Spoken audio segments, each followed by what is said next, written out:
Hi, everyone. I'm Jamie Poisson.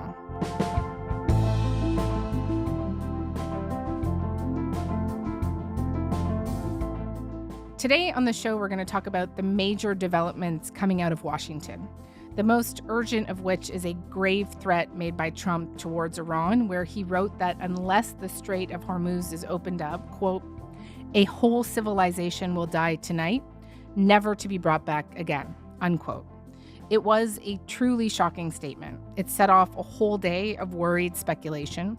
Could this mean the obliteration of Iran's energy grid and water plants, a nuclear strike, or could it be some incredibly high-stakes bluster in search of an off-ramp? Well, later in the day, the picture got marginally clearer when Trump said that he had extended his self-imposed Tuesday evening deadline by 2 weeks. Alex Shepard from The New Republic is back on the show, and as it's probably clear to you by now, we spoke before Trump's deadline extension offer. The conversation remains very helpful, though.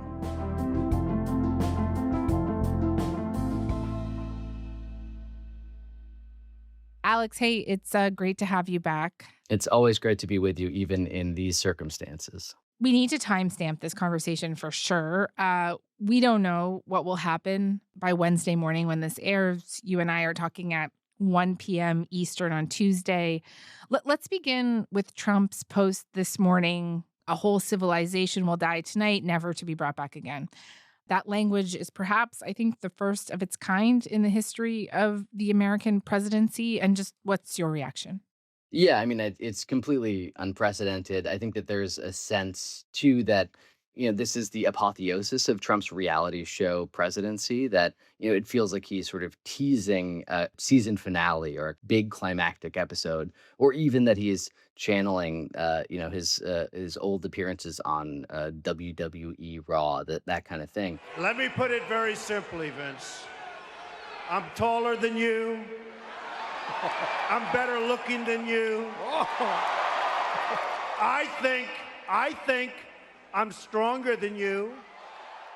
And I think that is shocking. It's scary, and I think it also, to me, is a little distracting because I think that the sort of key point here is still the threat that Trump has been making repeatedly over the last few weeks, which is that he intends to target civilian infrastructure, specifically bridges and power plants. And I think that is already Yep. a war crime. It's already unprecedented. It is already, it's already out in the open that he's essentially saying that he will use collective punishment to try to get Iran to the table. So that, I think, is the sort of top line item here. But I think that what's happening sort of behind the scenes is maybe a little more interesting. Right, right. Today, Iran has walked away from official negotiations, though I guess we don't know what's happening in a more like back channel way. And already today, the US and Israel have hit railways and road bridges, an airport, petrochemical plants knocking out power. Donald Trump's threat to hit Iranian targets that are not strictly military has already begun. He boasted of destroying Iran's biggest highway bridge last week. Now, a strike on Tehran's Sharif Technical University. There are reports of an attack on Iran's South Pars petrochemical facility. Iranian media is reporting there have been strikes on Karg Island, which houses a key oil export facility off the coast of Iran. I think it's important to point out here there's another partner in this war, Israel. And we have just seen them spend years wiping out civilian infrastructure in Gaza. Experts are saying that this puts the military, the U.S. military, in a legal quandary targeting civilian infrastructure. I just wonder if you could elaborate on that for me.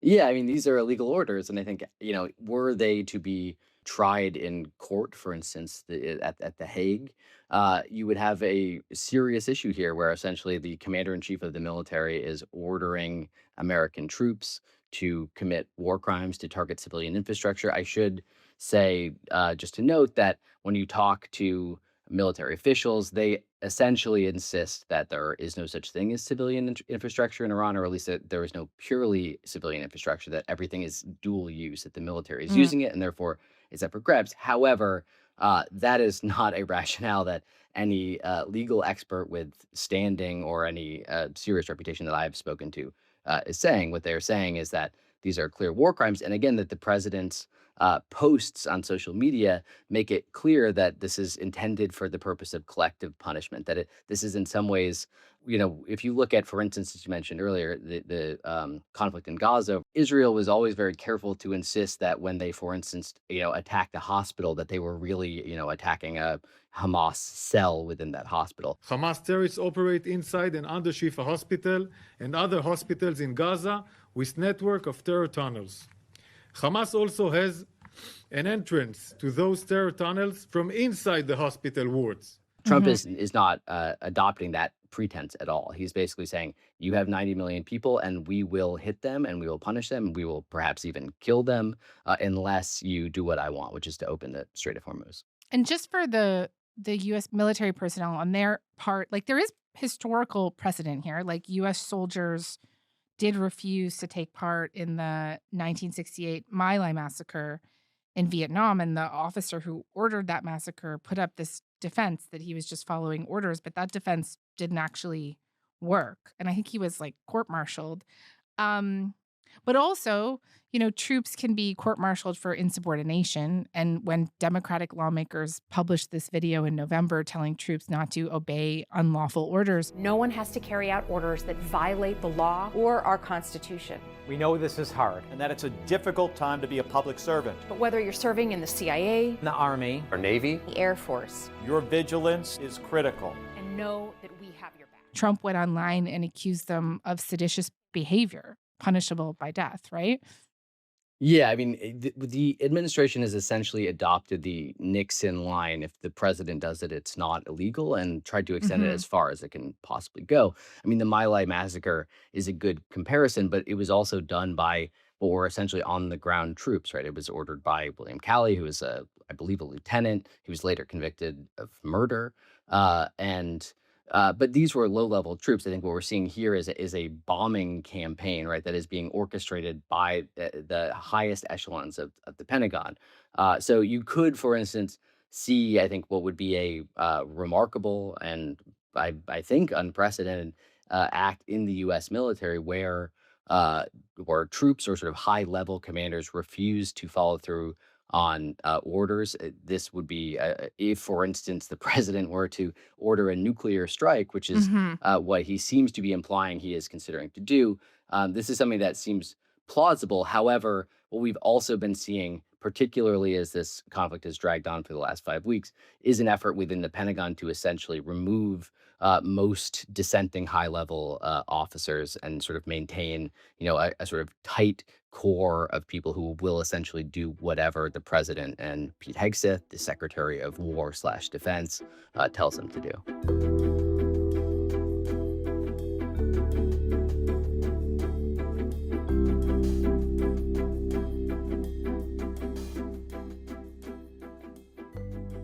Let's interrogate the plausibility of a nuclear strike here. A whole civilization will die tonight. Trump has also said that the entire country could be, quote, taken out in one night. Just this morning, Vice President J.D. Vance said, quote, "They've got to know we've got tools in our toolkit that we so far haven't decided to use. The president of the United States can decide to use them, and he will decide to use them if the Iranians don't change their course of conduct."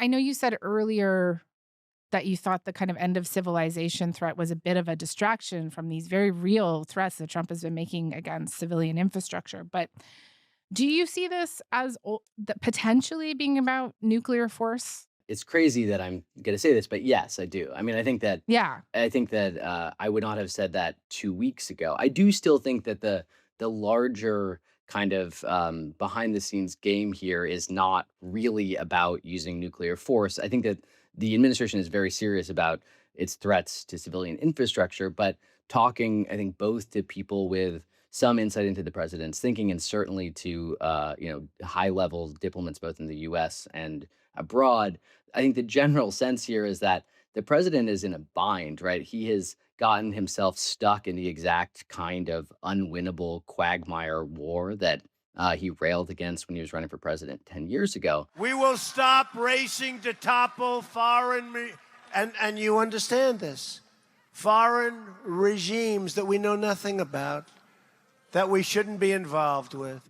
I think one way to look at these threats is as the president trying to essentially build up some sort of calamitous potential consequence that he can then back away from and claim as a win, right? So he can sort of fold in some ways to Iranian demands to end this, and then say, well, I got them to the negotiating table by threatening this. Now, another possibility, which some people have raised to me, is if you look back at the sort of, again, to Nixon, an increasingly apt comparison to this president, that, he and Henry Kissinger kind of cooked up this idea. It's called the madman theory back then, that Nixon, would sort of act erratic, but that they would do this to try to sort of pressure their adversaries into thinking that he may take some sort of drastic action that could then achieve a strategic objective. Nixon used it to get the North Vietnamese to the table by making them think he'd use nuclear weapons to defeat communism.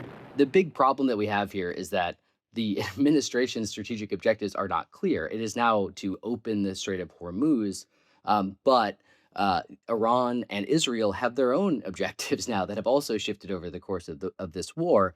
And the idea, I think, that you can sort of just bluster your way into getting what you want, which is to back out of this conflict, is just simply outdated. And that, I think, is what's really, really terrifying right now, is that Iran has no reason really to kind of back down at this point. It is moving forward with this conflict as a means to achieve security, but in some ways also regional hegemony that it has desired but not been able to achieve since the Islamic Revolution. And I think that where we are stuck right now is the sense that the president is trying to find a way out of this, and he's trying to threaten his way to get what he wants, and no one is listening to him. Just to push back on that a little bit, Sure. do you think Iran has no reason to back down here? Like the fear of what could be unleashed overnight, you don't see that as a reason? I think that is a very good reason. I also think, however, that thus far, at least what we're seeing, is that the Iranian leadership, to the extent that it exists right now, has not been taking those threats seriously, and that it's benefited from them. That it has shifted the war into its strategic objectives. It now has, for instance, control of the Strait of Hormuz in its grasp, right, as a possible endgame here. And I think it's a very dangerous strategy, because I think the thing that's very frightening right now is that the president keeps issuing these very severe ultimatums, and at some point you have to act on them, right? Or you lose all credibility. I mean, that's the idea of talking about credibility in this administration is in some ways an absurdity. I think what we're also seeing here, which is quite frightening, is so Iran has shifted its goals and now sees essentially, control. It will either control the Strait of Hormuz, or if the U.S. and Israel continue to attack its energy infrastructure, it will destroy the Middle East's ability to produce oil for most of the rest of the world. And then Israel, of course, Israel does not need oil from the Strait of Hormuz at all. It sees Iran as an existential threat that needs to be eliminated, and it is acting on its own strategic interests as well. And I think those interests, Iran's and Israel's, are what are currently kind of driving the situation on the ground. And what we're seeing, with Trump's unprecedented, terrifying threats are, I think, to me, an example of the fact that the administration has lost control of the actual narrative here, that he's trying to essentially assert dominance that he does not have.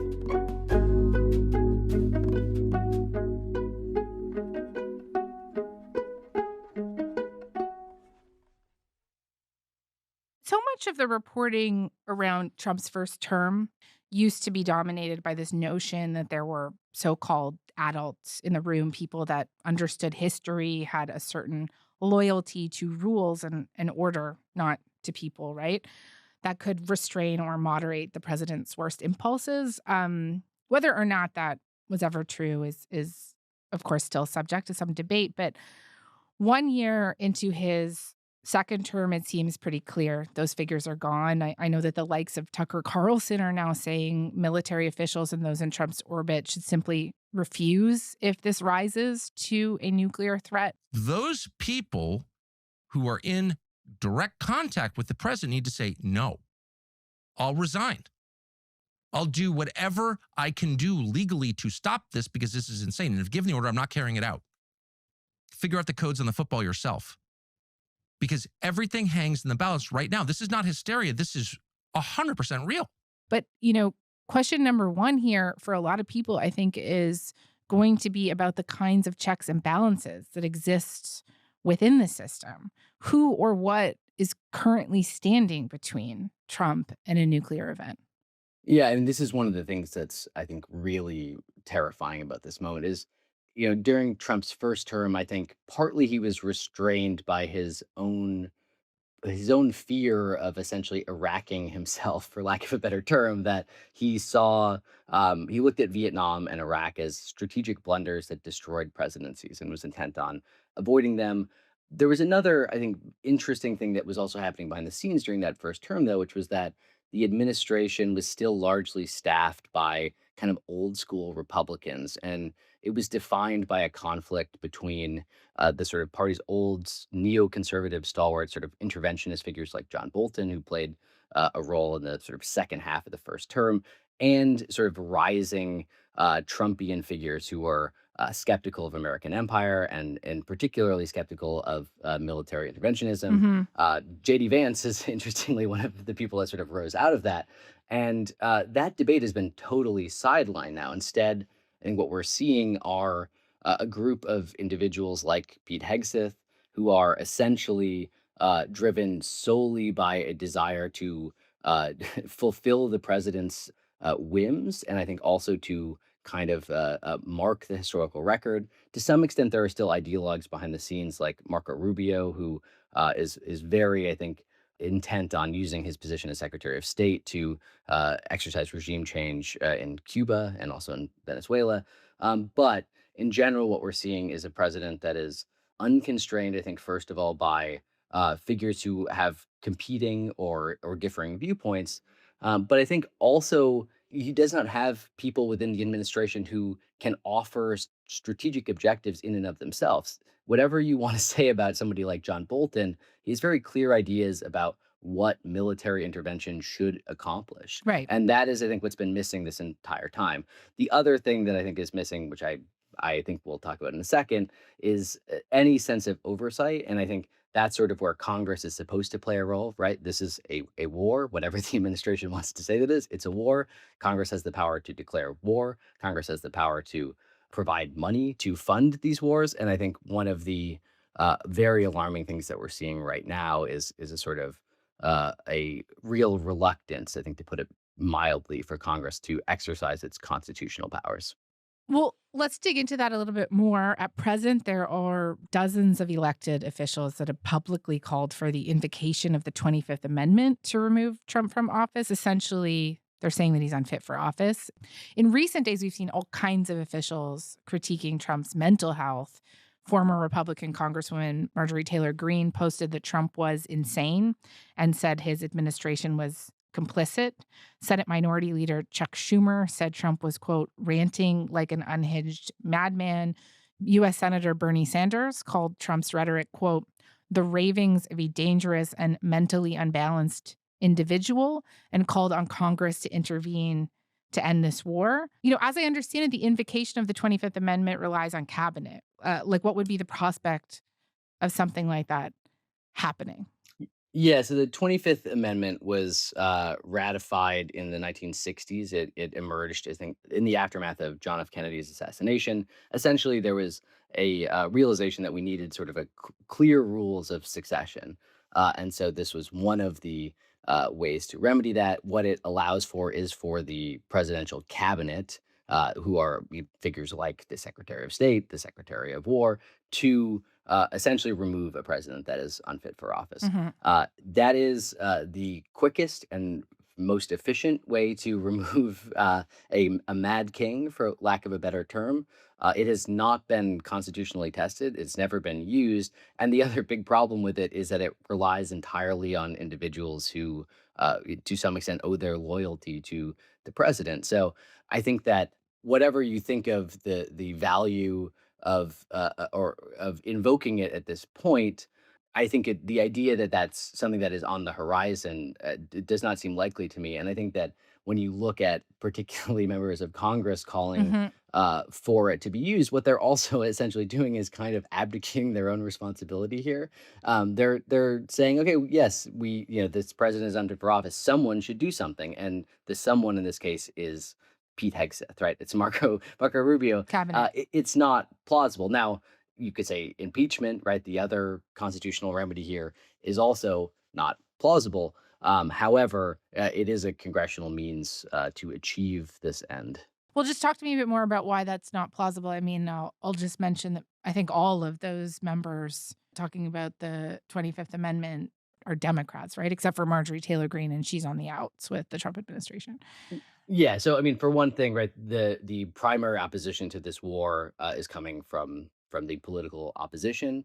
There is, I think, a sizable and growing cohort of Republicans, although they're largely kind of fringe figures. So Tucker Carlson, Marjorie Taylor Greene, the conspiracy theorist Alex Jones have all Yeah. called for Trump's removal to some extent. How do we 25th Amendment his ass? The problem is to get the 25th Amendment is harder than impeachment. You have to get 2/3 of the House and 2/3 of the So Senate. what do to we do? confirm it. But the cabinet needs to act here, and for the most part, these are people that have cast their lot with Trump, right? Marco Rubio wants to be president, right? He is not going to become president by pushing to remove Trump from office. Now, JD Vance, his main rival for the Republican nomination, would become president in this scenario. The other issue here, right, is that for the most part, this war is still broadly popular among Republican voters. So there isn't this sort of political backlash that these figures could sort of reckon with. And I think the other is that what we're not seeing here in any case, anyone who's watched, for instance, Pete Hegseth's press conferences in which he, unleashes this sort of endless stream of cliches about raining death and destruction down on Iran, gets a sense that he is concerned about the kind of body politic or the greater good.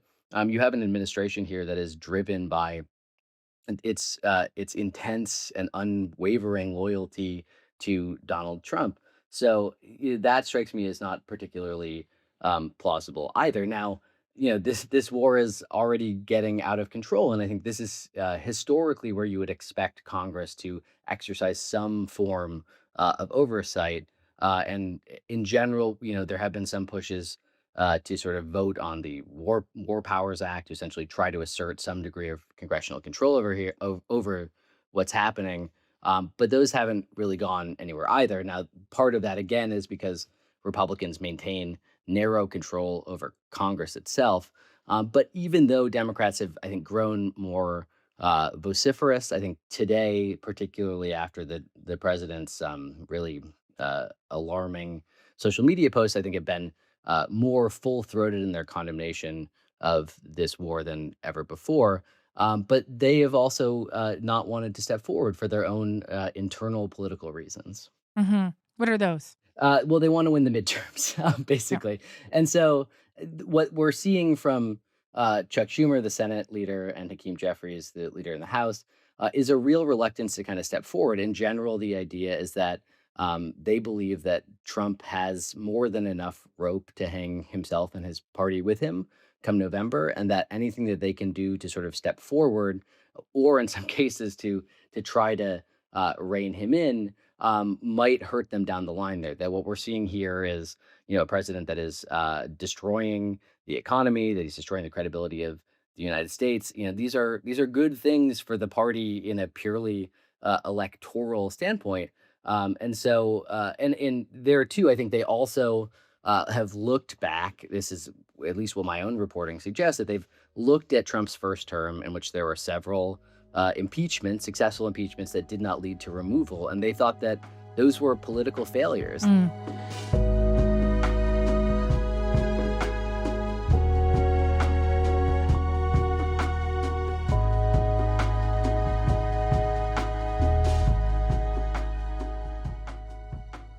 I want to pivot a little bit here. We've run through some military options in Iran, as well as the specter of a nuclear attack. But over the weekend, we learned the details of a pretty incredible story out of Iran concerning the rescue of an American airman whose plane was shot down just miles away from one of the most strategically important cities in the Middle East. American officials say the airman survived for nearly 2 days before being extracted in a pretty remarkable rescue mission that involved hundreds of military personnel. And don't forget, how many men did you send altogether, approximately, for the operation? I'd love to keep that a secret. Okay, well, but I will tell you, the number, I'll keep it a secret, but it was hundreds. One Trump described as one of the most daring search and rescue operations in U.S. history. And let's just begin with the rescue itself. What do we actually know about the downed airman and the mission to extract him? Yeah, I mean, it by many accounts, it's one of the most extraordinary events in sort of recent American military history. During one of the recent bombing runs that have been taking place regularly over Iran, an F-15E was shot down. These are planes that they're designed for just one pilot, but they now regularly have two airmen inside of them, both of them safely ejected. One of them was recovered very quickly, but the other one basically had to rely on training, basically ran as fast and as far as he could very quickly to extend the sort of search area, knowing full well that the Iranian military would be trying to apprehend him, successfully hid in a crevice, I believe, and activated an emergency beacon. The U.S. then engaged in a sort of massive operation that relied really heavily on deception to sort of confuse the Iranian military, and safely extracted him, I believe, less than 48 hours after he first went down. Yeah. And again, I think for a war that has had very little in terms of good news or heroism, if you look at the president's tweets, I think one reason why this story really resonated is that it was a sort of piece of positive news. It was a sort of reminder of the sort of everyday heroism of the U.S. military that has been in short supply, I guess, in recent conflicts. Mm-hmm. But pretty quickly, some journalists began to raise questions around the story, right? And whether it was as straightforward as it seems on its face. For example, the fact that this all took place 50 kilometers away from the city of Isfahan, which happens to be the center of nuclear and atomic science and technology in Iran.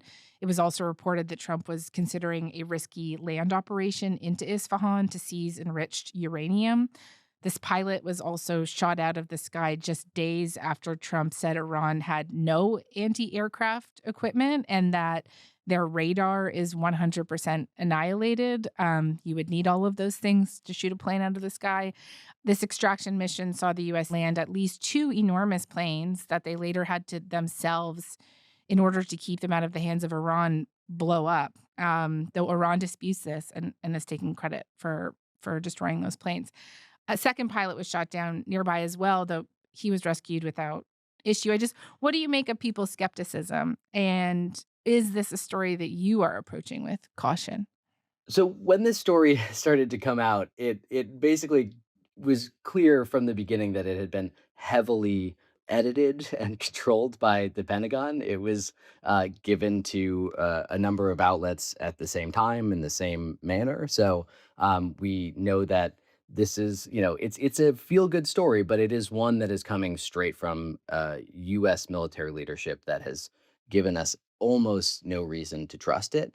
So I would say that it's worth approaching with some caution. And again, too, I think the other aspect here, though, as well, is that the administration is just looking for good stories here, because in general, what we're seeing are not a lot of that, right? It's a lot of bombing, devastation, and a conflict that keeps dragging on and on. Just on, that good news point, I think part of what people are responding to here is that there is a long history of American rescue narratives, some real, some exaggerated, some mythologized, and turned into a real kind of propaganda device. I'm thinking of the story of Jessica Lynch, for example, who was this young American soldier taken hostage in the early days of the U.S. invasion of Iraq. And she was made out to be much more of a heroine than she was. She has even testified to this fact. At my parents' home in Wirt County, West Virginia, it was understaged by media, all repeating the story of the little girl Rambo from the hills of West Virginia who went down fighting. It was not true. And on the downed airman, Hegseth essentially likened the story of this airman to a kind of Jesus narrative. Shot down on a Friday, Good Friday, hidden in a cave, a crevice, all of Saturday, and rescued on Sunday. Flown out of Iran as the sun was rising on Easter Sunday. A pilot reborn. Yeah. I'm thinking of the power of that image, right? The American soldier saved after being behind enemy lines on Easter. What purpose do these kind of narratives serve in war?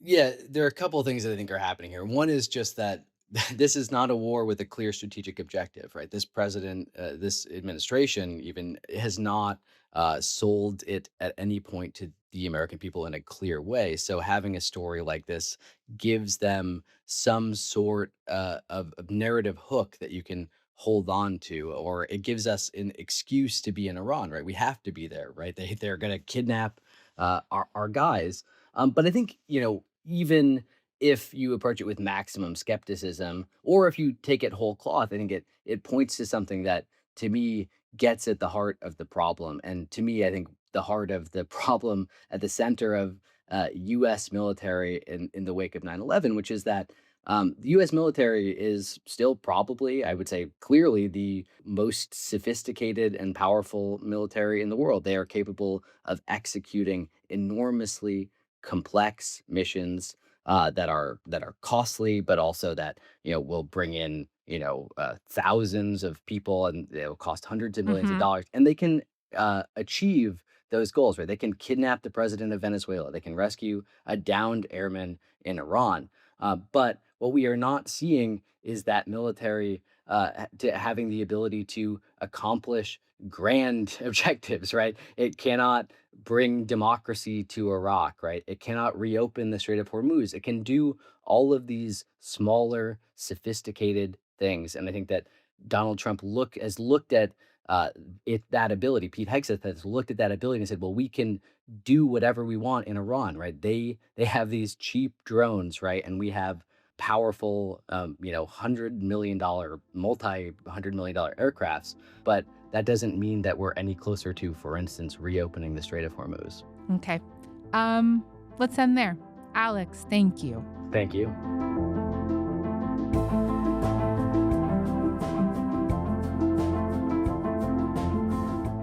All right, that is all for today. We're keeping really close tabs on this developing story, so do stay tuned throughout the week.